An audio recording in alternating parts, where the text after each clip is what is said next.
Carl, I'm curious how eyecare chat came about and the thinking behind the company.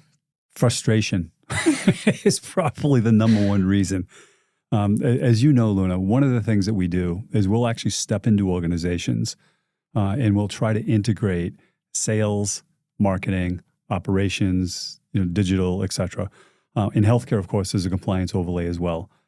What's really interesting about that is over the past 10 years, almost 10 years, we've been doing a lot of work in ophthalmology and optometry. And one of the things that was extremely frustrating is there were zero sources of best practices. You've got a lot of vendors out there that ran really the gamut. Some of them are extraordinary and some of them are terrible, right?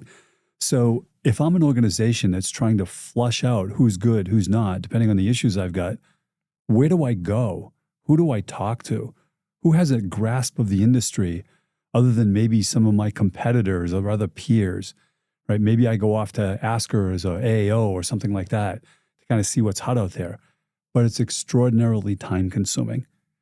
So the thinking behind eyecare chat was really to take a look at how do we consolidate, not so much from a clinical perspective, but from a practice management perspective. How do we actually capture what's really good depending upon the size of your practice and where you want to take it?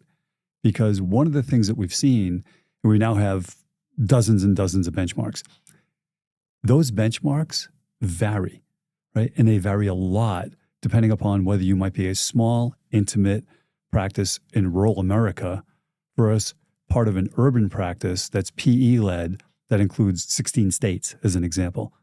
And so what we've done over the years is we've actually built out benchmarks and alliances that have really helped us figure out who's the best in the industry based upon what the industry itself is facing.